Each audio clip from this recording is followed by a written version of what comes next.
ഞാൻ ചോദിക്കട്ടെ, ഒരു ഗവൺമെൻറ് വന്നു കഴിഞ്ഞാൽ ഞങ്ങൾ ആദ്യം ചെയ്യാൻ പോകുന്നത് CAA സ്ട്രൈക്ക് ചെയ്യുകയാണ് എന്ന് 2019 പറഞ്ഞ രാഹുൽ ഗാന്ധി ഇത് എല്ലാ ദിവസവും ഈ പുരപ്പുറത്ത് കയറി ഇത് പറഞ്ഞുകൊണ്ടിരിക്കണോ? എങ്ങനെ പ്രാവർത്തികമായപ്പോഴും ജയറാം രമേശ് അടക്കമുള്ള ആളുകളാണ് ആദ്യം റിയാക്ട് ചെയ്തത്, നിങ്ങളുടെ പിണറായി വിജയനൊന്നല്ല. പിണറായി വിജയൻ ഇതിൽ പറഞ്ഞിരിക്കുന്നത് യൂണിയൻ്റെ ലിസ്റ്റിൽ വരുന്ന ഒരു CAA ഞാൻ സ്ട്രൈക്ക് ചെയ്യും എന്ന് പറയണമെങ്കിൽ ഇവിടെ ബാക്കിയുള്ളവരൊക്കെ വിവരമില്ലാതെ ഇങ്ങനെ നടക്കുന്ന ആൾക്കാരാവണ്ടേ? ഇത് ആരെ പറ്റിക്കാൻ വേണ്ടിയിട്ടാണ് ഇത്തരത്തിലുള്ള പ്രസ്താവനകൾ ഇറക്കിയിട്ട് ആളുകളെ വിഡ്ഢികളാക്കുന്നത്?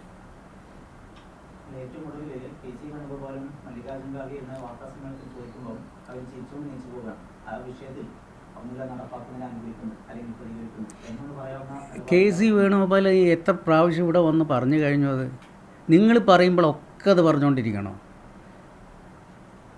ഇന്നതാ ഞങ്ങൾ പറയുന്നു കോൺഗ്രസ് അടക്കമുള്ള ഇത് മുന്നണിയിലുള്ള ആളുകളാണ് നമ്മൾ. ഇന്ത്യ മുന്നണി അധികാരത്തിൽ വന്നു കഴിഞ്ഞാൽ CAA പോകും എന്നവർ പറഞ്ഞിട്ടുണ്ടെങ്കിൽ അതിന് അടിവരയിട്ടിരിക്കുന്നു. ഇനി അതിൻ്റെ പേരിലൊരു സംശയമായിട്ട് നിങ്ങൾ നടക്കേണ്ട ആവശ്യമില്ല. ആസാമിൽ ചെന്നിട്ട് 2019 അദ്ദേഹം പറഞ്ഞിട്ടുണ്ട്, ഇതൊരിക്കലും ഇവിടെ നടപ്പിലാക്കാൻ പറ്റുന്ന ഒരു നിയമമല്ല, മതാധിഷ്ഠിതമായിട്ടുള്ള ഒരു നിയമം ശരിക്കും ഭരണഘടനയുടെ അനുച്ഛേദം 14 എതിരാണ് എന്ന് ആദ്യം പറഞ്ഞ ആൾ ജയറാം രമേശാണ്. അപ്പോൾ സത്യത്തിൽ ഇത് മാനിഫെസ്റ്റോയിൽ വരുന്നോ ഇല്ലേന്ന് ഭരണഘടനാ വിരുദ്ധമായൊരു സാധനമാണത്. അത് ഈ ഇന്ത്യ മുന്നണി വന്നു കഴിഞ്ഞാൽ ഓട്ടോമാറ്റിക്കലി ഭരണഘടനയെ നിലനിർത്തുമെന്നാണ് പറഞ്ഞിരിക്കുന്നത്. ഭരണഘടനയെ നിലനിർത്തും എന്ന് പറഞ്ഞാൽ അതിൻ്റെ അർത്ഥം എന്താ? ഭരണഘടനയെ കാത്തു സൂക്ഷിക്കും, ജനാധിപത്യം നിലനിർത്തും എന്ന് പറഞ്ഞാൽ തന്നെ അതിൻ്റെ അർത്ഥം ഭരണഘടന വിരുദ്ധമായതൊക്കെ സ്ട്രൈക്ക് ചെയ്യുന്ന തന്നെയാണ്. ഇത് മാത്രമല്ലല്ലോ, ഭരണഘടനയെ വിരുദ്ധമായി എന്തെല്ലാം കാര്യങ്ങൾ ഇവർ ചെയ്തിട്ടുണ്ട്. കാശ്മീർ വിഷയവുമായി ബന്ധപ്പെട്ടുള്ള സംഭവം നമ്മുടെ മുന്നിലില്ലേ? ഏകീകൃത സിവിൽ കോഡ് നടപ്പിലാക്കുന്നതിന് വേണ്ടി പല സ്റ്റേറ്റുകളും തീരുമാനമെടുത്തില്ലേ BJPയുടെ? ഇതെല്ലാം ഭരണഘടനാ വിരുദ്ധമായിട്ടുള്ള കാര്യങ്ങളാണല്ലോ. അപ്പോൾ ഭരണഘടനയെ ഞങ്ങൾ സംരക്ഷിക്കുമെന്ന് പറഞ്ഞു കഴിഞ്ഞാൽ CAA മാത്രമല്ല, ഏതൊക്കെ ഭരണഘടനാ വിരുദ്ധമായിട്ടുള്ള കാര്യങ്ങൾ BJP കൊണ്ടുവന്നിട്ടുണ്ടോ അത് മുഴുവൻ സ്ട്രൈക്ക് ചെയ്യുമെന്നാണ് അതിൻ്റെ അർത്ഥം. അത് പ്രകടന പത്രിക ഞാൻ അതാ പറഞ്ഞത്, നിങ്ങൾ ഓരോന്നെടുത്ത് പറയണം. ഭരണഘടന സംരക്ഷിക്കും എന്ന് അദ്ദേഹം പറഞ്ഞല്ലോ. എന്താ രാഹുൽ ഗാന്ധി ഇവിടെ വന്നിട്ട് പറഞ്ഞത്? ഭരണഘടന സംരക്ഷിക്കാനും അതുപോലെ തന്നെ ഈ രാജ്യത്ത്. അപ്പം നിങ്ങൾ ഇന്ത്യ മുന്നണിയുടെ ഭാഗമല്ലേ?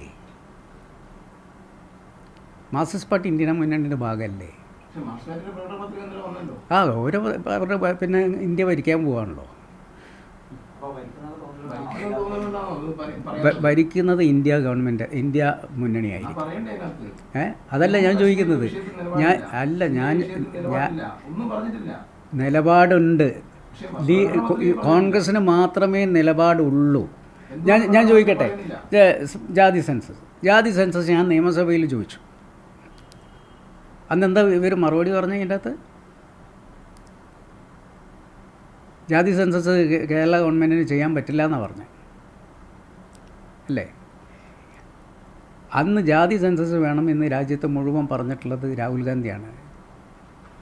അപ്പോൾ അത് ഭരണഘടന പിന്നെ മാനിഫെസ്റ്റോയിൽ വരുമെന്ന് കണ്ടപ്പം നിങ്ങളും ജാതി സെൻസസ് പറഞ്ഞു. അപ്പോൾ ഇത് എന്തിനാണ് നിയമസഭയിൽ ഞാൻ ചോദിച്ചപ്പം ജാതി സെൻസസ് പിന്നെ നടപ്പിലാക്കാൻ പറ്റുന്നതല്ല എന്ന് പറഞ്ഞത്?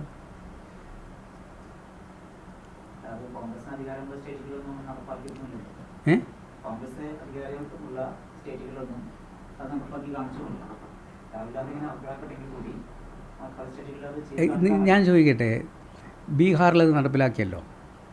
ബീഹാറിൽ അന്ന് നടപ്പിലാക്കുമ്പോൾ കോൺഗ്രസ് മുന്നണിയാണ്, മനസ്സിലായില്ലേ? ഇനി നിതീഷ് കുമാർ അപ്പുറത്തേക്ക് പോയല്ലോ, ഇനി നടപ്പിലാക്കുമോ? അപ്പോൾ കോൺഗ്രസ് അന്ന് എടുത്തൊരു നിലപാടിൻ്റെ അടിസ്ഥാനത്തിൽ മാത്രമാണ് ജാതി സെൻസസ് അവിടെ നടപ്പിലാക്കിയത്. മാത്രമല്ല അദ്ദേഹം എല്ലാ സ്റ്റേറ്റിലും ചെന്നിട്ട് ജാതി സെൻസസ് നടപ്പിലാക്കുന്നത് അവരുടെ മാനിഫെസ്റ്റോയിൽ ചേർക്കണം എന്ന് പറഞ്ഞിട്ടുണ്ട്. ആണ് ശരിക്കും യഥാർത്ഥ ഫാഷിസം എന്ന് പറയുന്നത്.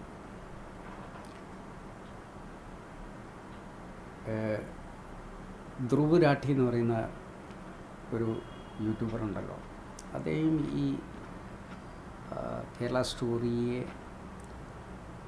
തലനാരിഴ കീറി പരിശോധിച്ച് അത് സത്യവിരുദ്ധമാണെന്ന് തെളിയിച്ചു കഴിഞ്ഞിട്ടുള്ളൊരു കാര്യമാണ്. 1,60,00,000 ആളുകളോ മറ്റാണ് അദ്ദേഹത്തിൻ്റെ ആ യൂട്യൂബ് കണ്ടിട്ടുള്ളത്. അപ്പോൾ ഇന്ത്യ മുഴുവൻ അറിയുന്ന ഒരു കാര്യമാണ്, കേരളത്തിലുള്ള നമുക്ക് വ്യക്തമായി അറിയുന്ന കാര്യമാണ്. ഇതെല്ലാം സൃഷ്ടിച്ചെടുത്തിട്ടുള്ള കഥകളാണ്. പക്ഷെ BJP ഒന്ന് തീരുമാനിച്ചാൽ അവർ അത് ഏത് വിധേനയും ഈ രാജ്യത്ത് ധ്രുവീകരണം ഉണ്ടാക്കാൻ, മതങ്ങൾ തമ്മിൽ സ്പർദ്ധയുണ്ടാക്കാനുള്ള എല്ലാ മാർഗങ്ങളും അവർ പയറ്റി നോക്കും. കാരണം ഈ ഇലക്ട്രൽ ബോണ്ട് ഇപ്പോൾ വന്നിരിക്കുകയാണ്. ഇലക്ട്രൽ ബോണ്ടിനെ കുറിച്ച് പരകാല പ്രഭാകരൻ പറഞ്ഞിട്ടുള്ളത്, അതായത് നിർമ്മലാ സീതാരാമൻ്റെ ഭർത്താവ് തന്നെ പറഞ്ഞിട്ടുള്ളത്, ഇന്ത്യയിൽ മാത്രമല്ല ലോകം കണ്ടെത്തിയിട്ടുള്ളതിൽ വെച്ചിട്ട് ഏറ്റവും വലിയ സ്കാമാണ്. അത് അദ്ദേഹം എണ്ണി പറയുന്നുണ്ട്. ഈ സ്കാം ശരിക്കും ചർച്ചയ്ക്ക് വന്നാൽ